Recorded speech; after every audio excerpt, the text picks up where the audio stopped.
Ebola inside the deadly outbreak as the panic spreads across the ocean. Could a lethal killer hit our shores? We did the test, and I did have Ebola. It's a threat to the world. We're heading into the hot zone with one of the top infectious disease specialists in the world. Dr. Rich Besser takes us on a terrifying journey. It's the gates of hell. We don't touch anything. And comes face to face with the disease that shows no mercy. To protect the U.S. is to stop the outbreak. This is the only way to keep entire nations from being reduced to ashes.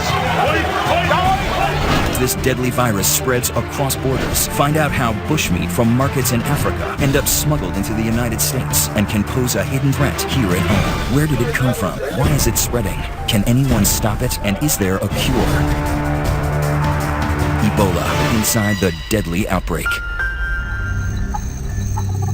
Somewhere on the other side of the planet, in a hidden corner of a tropical rainforest, a new virus is surely incubating. A pathological killer that could unleash a deadly plague at any time. ABC's chief medical correspondent, Dr. Rich Besser, takes us on a harrowing journey to the heart of darkness. I'm crawling through the dense jungles of Cameroon with a man we call the virus hunter. He's in a race to stop a virus before it can infect human beings. What our work is focused on is understanding what's out there that could potentially harm us as a species. If you think this has nothing to do with you, think again. Inside the bush, animals hold the potential for worldwide danger. These paths are not just local roads, they are a virus's highway. When you see a logging road, what do you think about? I think about the potential for both animals as well as humans with new viruses to get to cities where you have planes, cities where you have boats. So things that happen in Central Africa don't stay in Central Africa. You got it. The bridge from animal to human? It's believed that fruit bats are the main reservoir of Ebola, carriers who don't get ill, but spread the disease to other wild animals. And then to humans, through bushmeat. Raw meat from apes, monkeys, and others killed for food, and who may carry the virus with them. But this meat doesn't always stay in the bush. Poachers sell it on the black market, and it's smuggled around the world, sold to immigrants longing for a taste of home.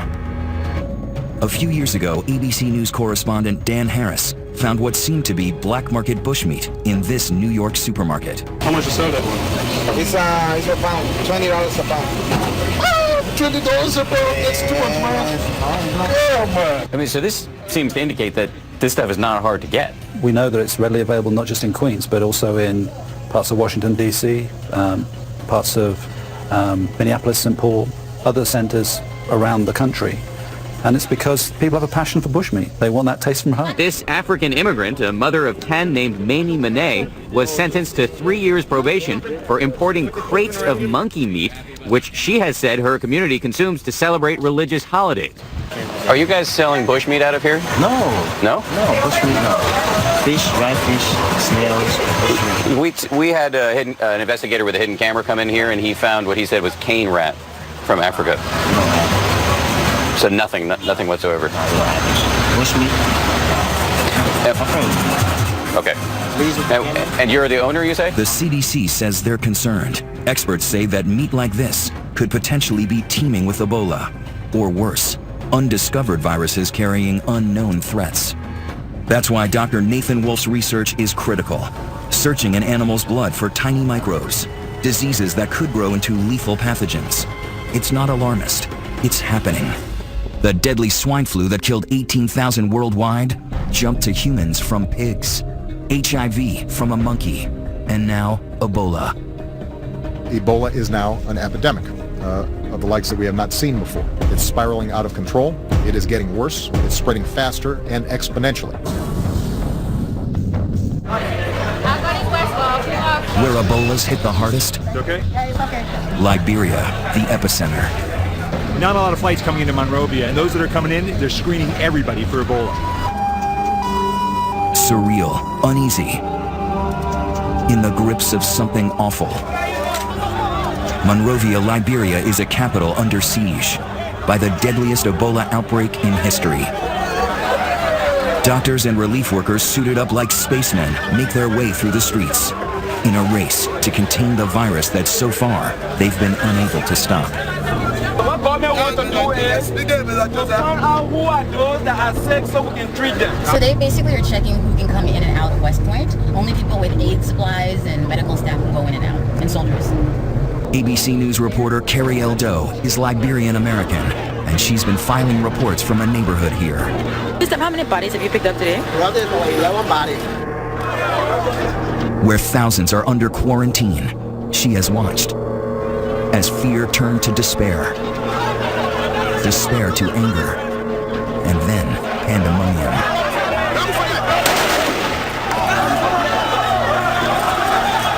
There's been looting and rioting. The only routes out are ones nobody wants to take, by ambulance, straight to an Ebola treatment center, or in a body bag. Liberia is a country founded by freed American slaves.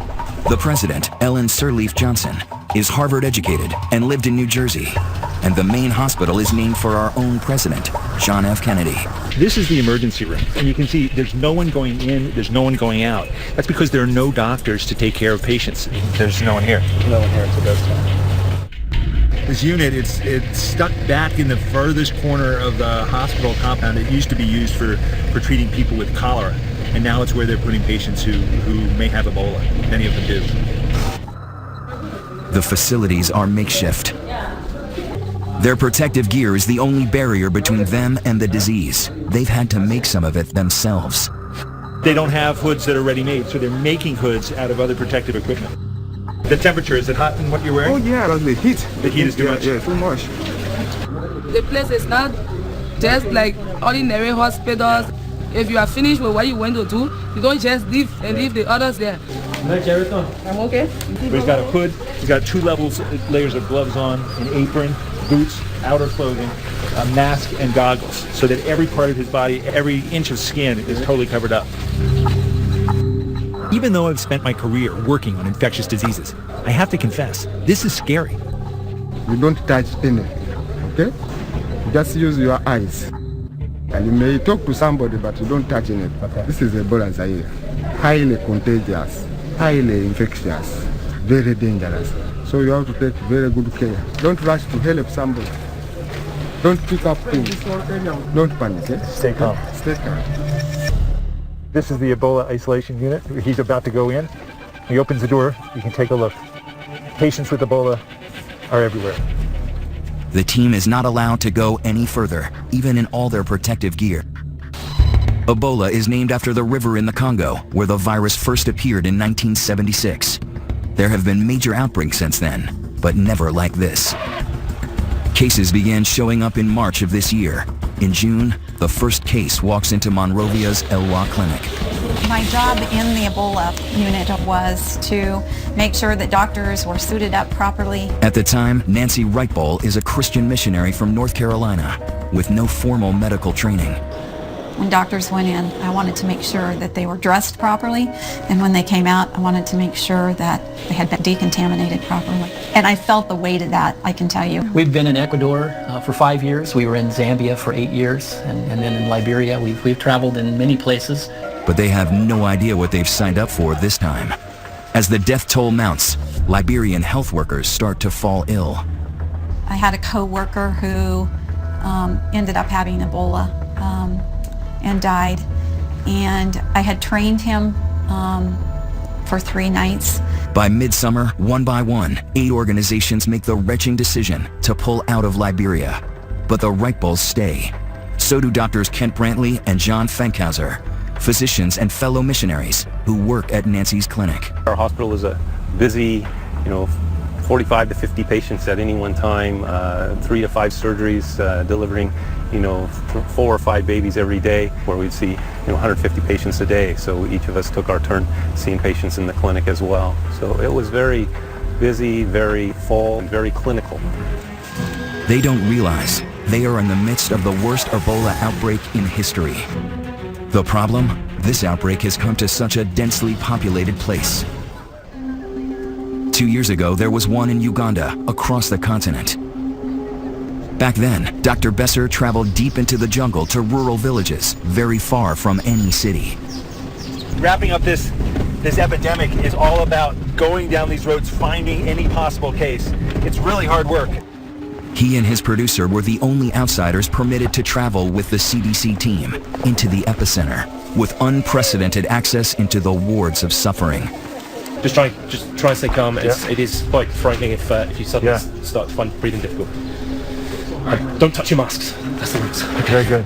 This time, Besser was allowed to go inside, but it was too dangerous to allow his producer to follow. He went in alone, with only a small camera. I have to say that there are a few things that I've done in medicine that are as nerve-wracking as going into this place. Those are the three who have Ebola.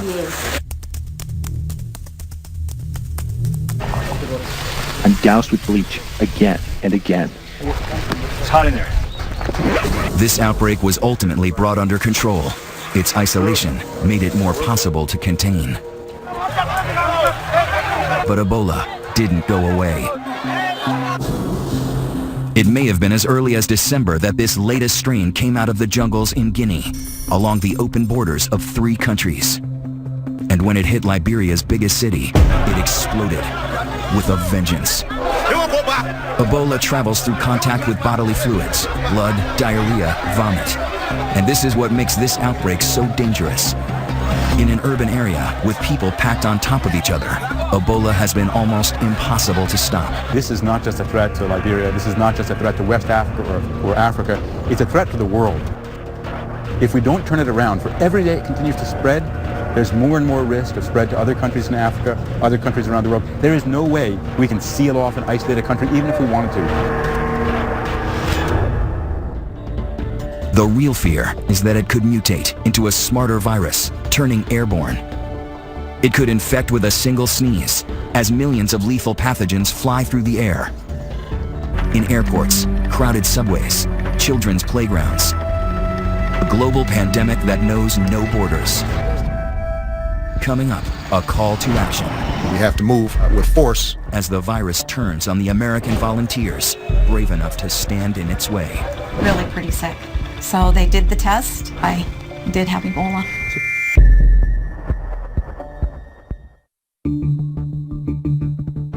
We have to act fast. We have to move with force. President Obama now sounding the alarm, sending 3,000 U.S. troops and 100 specialists to West Africa, to the front lines of the battle against the deadly Ebola virus. Faced with this outbreak, the world is looking to us, the United States. Joining healthcare workers who have come from all corners of the globe in a race against the clock to beat back the pandemic. Will we see Ebola in America?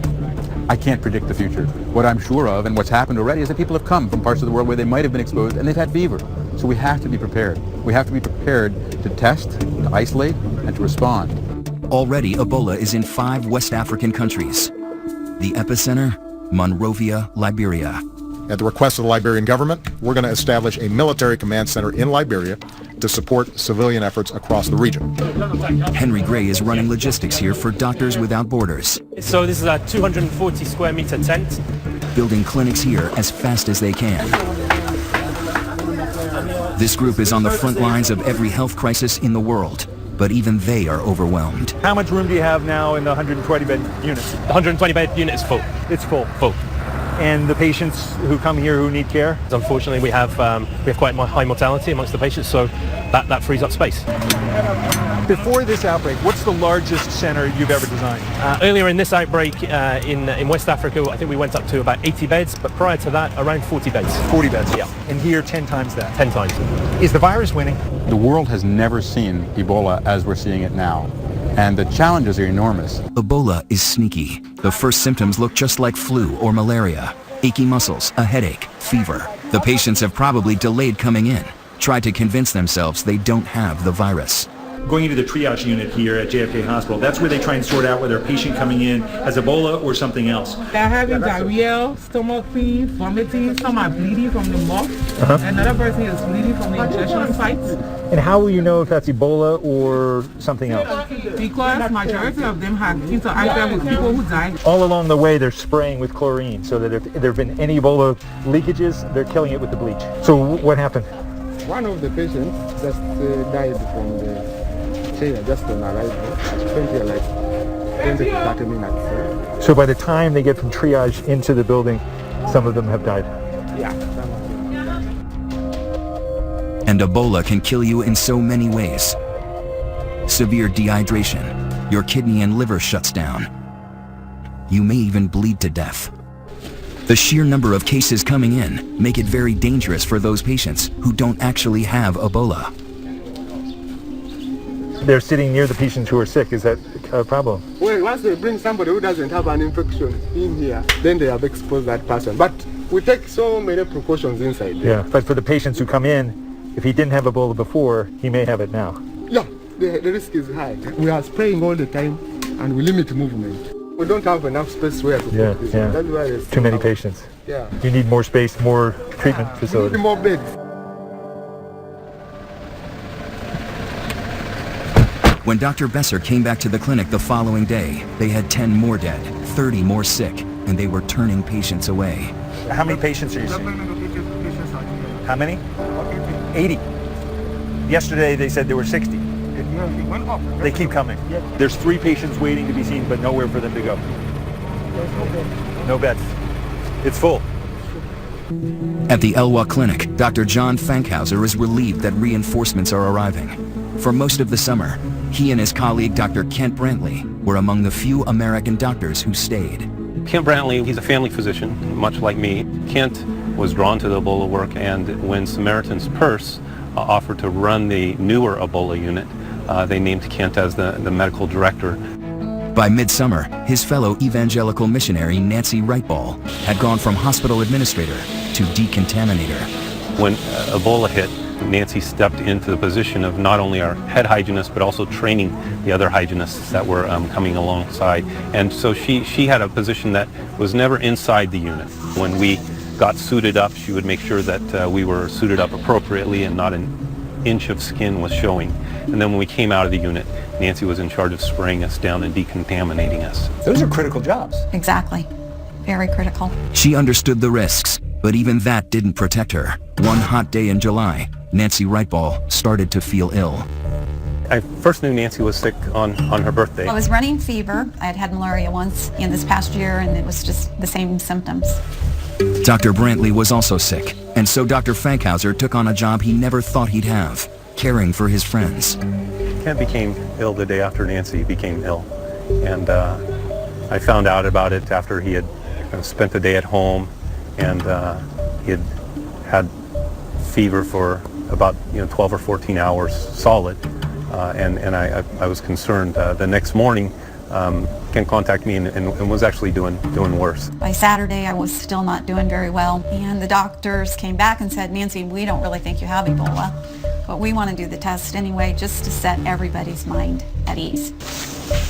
It seemed almost impossible with how cautious both of them were. We were really trying to convince ourselves that this was some other form of illness, maybe dengue fever or some other type of illness that would be mosquito-borne or could have infected him and caused similar symptoms. And still ahead, an experience that becomes all too real for American caregivers working here. It is a fire straight from the pit of hell. They weren't sure I would even make it to the U.S. And then, is there a cure? Ebola inside the deadly outbreak.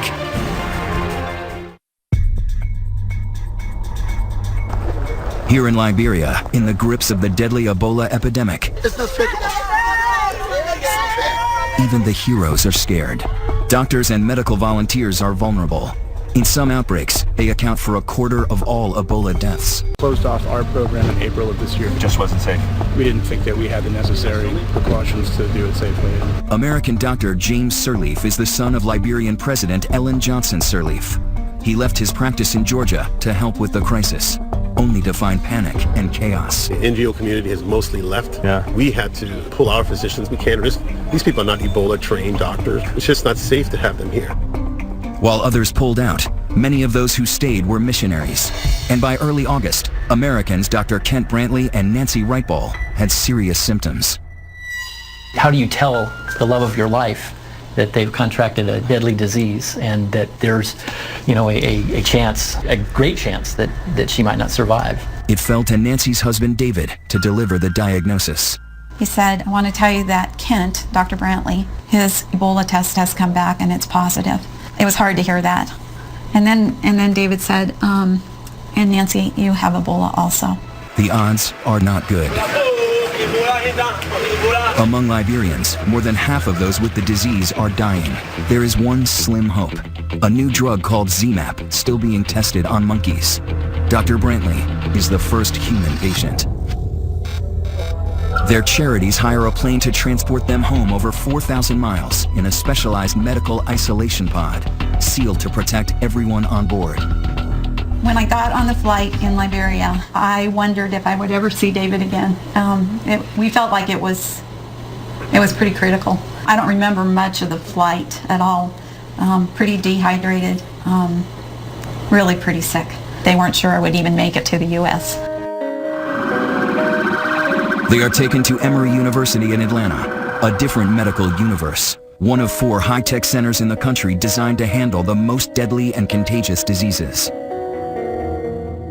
People who say that you should not have been allowed back in the country, it's just too dangerous. What do you say to that? I would say that in coming back into the country, we understand the concern for public health. Having said that, there have been established procedures and protocols that we took very great care in observing. Most important, Nancy is isolated from everyone, even her own husband. It's a really lonely place to be. We put our hands on the glass and, you know, I told her again, she's the most beautiful woman I know. It's her family and faith that got her through. I think one of the scripture, it's a psalm that so many people know, that the Lord is my shepherd. And yea, though I walk through the valley of the shadow of death, I will fear no evil. Some Americans say that you had no business being over there. It's too risky. We went to serve, but when you go to serve, you count the cost, but you lay it down. You lay down those fears. You lay down what you think might happen. Then, finally, the news that both the Wright Balls and Kent Brantley have been praying for. They are virus-free. Today is a miraculous day. I am thrilled to be alive, to be well, and to be reunited with my family. But still ahead, what awaits American troops as they head for the hot zone? Panic in the streets. And can they help Ebola's youngest victims?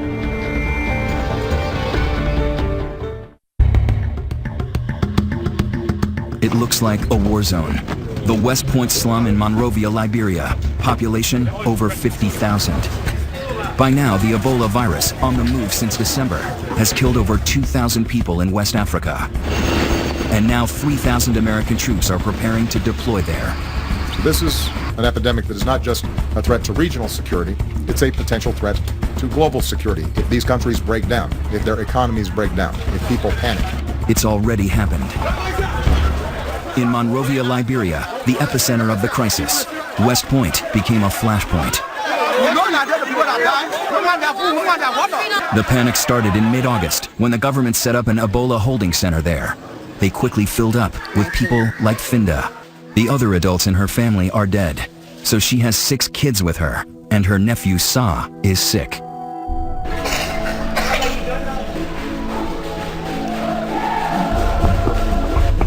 Why are you laying down?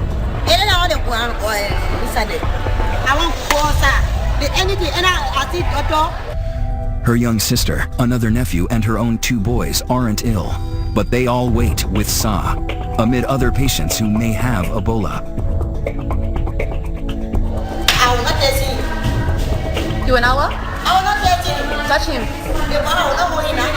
Why? Because it's sick. It's sick. And I get it when I get it in my hand.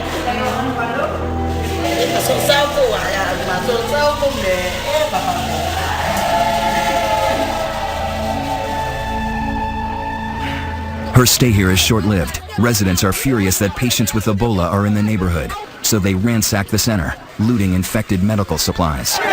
2 days later, the government puts the entire community under quarantine. But the rioting and looting continue. Containing a frightened populace isn't easy. In West Point, the quarantine is doomed from the beginning. So there where the stream of crosses, that's where people cannot go past. That's the quarantine line. Yes. And the idea is that the germs will stay on that side of the line. I guess so. That's just absurd. But when people are scared, they do crazy things. I've never seen a quarantine area like this. They haven't used quarantines like this where you shut off whole parts of cities since the Dark Ages. Behind the barriers, there's people who can't come and go. They've been in this compound for 7 days? 8 days. Why? It's like you're in prison. In prison. No movement, nothing. This is so one problem, but they have kept us here, keeping us hostage. For some, no food, little water, and no power. Very bad. It's very bad. You know, you can't live in a dark place just like you're an animal. Meanwhile, Finda and her children are living on the streets, afraid her house is infected with Ebola. 3 more of her kids are now sick, and they're hungry. But she's also afraid to go to the hospital. So many have died there. So we're taking her to the hospital today? I don't know. We take you from here. How many children? 1, 2, 3, 4, 5, 6.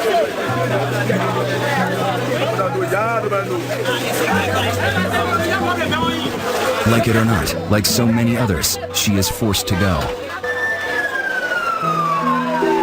But it's too late. Little Sa dies in the hospital. But these photos have surfaced. Even in death, he is known as the little boy on the bucket. When Finda sees those pictures, she breaks down. I think he said, "Can me get better in my head?" Because I get play for my children. Ali, the only baby people that die in my head. They might children they get so far. They be my head. Can me be happy? They say I get this out. Anything I little go. Now go say that one I will not get it. Now go give me the one. I say voting for him. I say pray for him for giving them and they want to have the one okay. Coming up. He said we can come. A secret ritual, a hidden danger. Is there any way to stop this virus? The answer may surprise you. Ebola inside the deadly outbreak.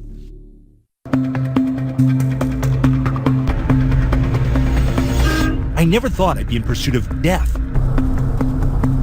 We're chasing one of the burial teams that's been put in place to properly dispose of people who die from Ebola.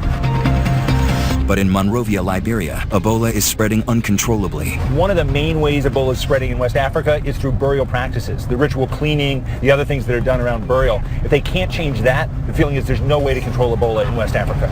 Officials are on the hunt to find these bodies, test, and burn them before more people get sick. At JFK Hospital, the dead are taken out through the back door. We can come to this side. Yes? We're beckoned in by part of the burial team. He said we can come. Don't touch anything. Don't touch anything.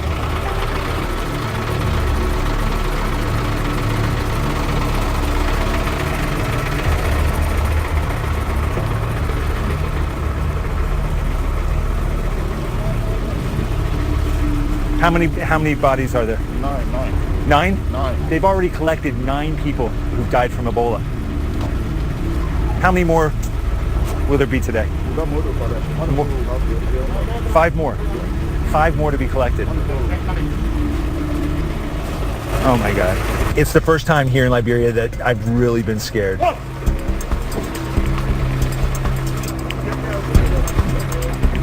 This is incredible. You know, seeing a truck cart away 10 bodies of people who died from Ebola. It's the gates of hell, going into that treatment ward and knowing that the odds are you're going to come out in a body bag. The scenes here in Liberia are grim reminders of what can happen when a virus breaks into the human population. We are all social creatures, care for our sick, wash and bury our dead. And that is in the end what makes human beings so vulnerable to Ebola. It's why one of the biggest problems here in Monrovia are burials. Bodies may be covered with viral particles that can infect any who touch them. Funerals are a common source of Ebola's spread. ABC News producer Carrie L. Doe was with a burial team as they attempted to recover a body from a grieving family who doesn't want to part with it. Why do you want to bury the body today? Because the man is a Muslim man. So we won't bury the body today. Won't do our bury, won't bury the man today. Even say the people can go out to bury the body in our place. It's not anything. But won't bury the man today. But what if he does have it? What if he did have Ebola? The man not have Ebola. The bodies are packed up, never to be seen again. This is where they end up, a pile of ashes, beside the next bodies ready to be burned. Sometimes the bodies are taken before they're even tested. It leads to mass denial that loved ones ever had the disease. Families so desperate to bury their own that we catch a secret one about to take place to avoid the government carting the body away. Where were you all taking the body? The boys were caught by vigilant neighbors, disgusted that they might spread the disease in the neighborhood. An unforgivable crime. That thing is very, very terrible. For you sitting in a car with that body, it's terrible. They brought all the Ebola outside. They put in the community straight away, y'all. Precisely what these body collectors are trying to avoid.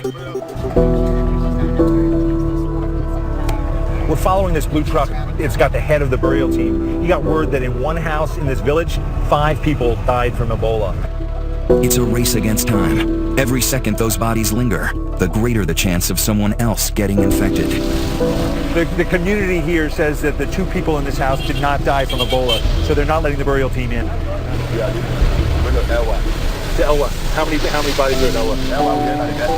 8 there. Yes. The burial team is pulling out. They're going to the next hospital where there are many bodies, many people who have died from Ebola. A grim task with no end in sight, no shortage of bodies. When we come back, can the virus come to our shores?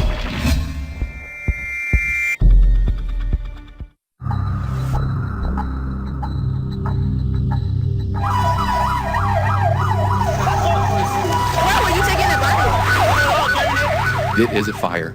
It is a fire straight from the pit of hell. We cannot fool ourselves into thinking that the vast moat of the Atlantic Ocean will protect us from the flames of this fire. An impassioned warning from a man who knows Ebola's wrath all too well. American doctor Kent Brantley knows he's lucky. The medicine he took is not a definitive cure for Ebola. Others who were treated with it have died.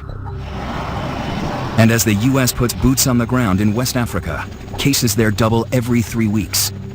An already very weak public health system is near collapse in these countries. Patients are being turned away, and people are literally dying in the streets. And it's a struggle to keep infected patients quarantined. This video captures hospital workers trying to subdue a man who ran away from the Ebola ward. Even one case undetected can wreak havoc. A few weeks ago, a Nigerian diplomat with Ebola slipped out of his quarantine and fled to the global oil hub of Port Harcourt, where hundreds of workers from all over the world live. He was secretly treated by a local doctor in a hotel room. That doctor died of Ebola, but not before treating dozens of patients that could have infected others. Now, more than 200 people are being monitored for the virus, leaving all of Nigeria at risk. This matters big, not just for Americans, for everyone in the world. This is an unprecedented health threat, and if we don't stop it here, we're going to be dealing with it for years around the world. As the world focuses on containing Ebola, there is hope that it can finally be stopped. Scientists are right now racing to develop a cure. The NIH is testing a new vaccine, while Japanese researchers say they've developed a method to detect Ebola in just 30 minutes. And the latest breakthrough: doctors in Nebraska have injected Dr. Rick Sacra with antibodies from his colleague Kent Brantley's blood, and he seems to be responding. The best way to protect the U.S. is to stop the outbreak in West Africa. What can be done to save the lives of people who already have Ebola? We give them the best. There are some who are doing well, like I can call you. Roma! Come. There are some who overcome it, like this guy. How are you, my dear? Hello. Come near here. But How are you? Cross the water here. Yeah. How are you doing? You have been here for how long? How many days? 1 week, 1 day today. 1 week, 1 day? Yes. And how do you feel today? I'm okay. Jumping. And when will you go home?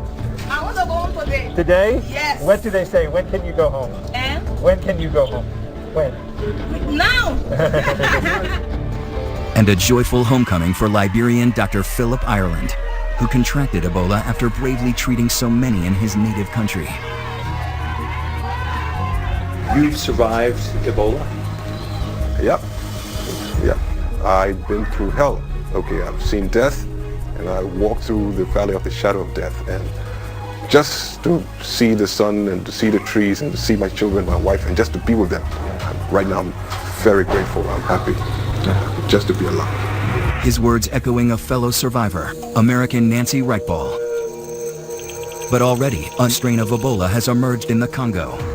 And nobody knows better than those who have put their lives on the line how difficult and dangerous it is to stop this treacherous virus.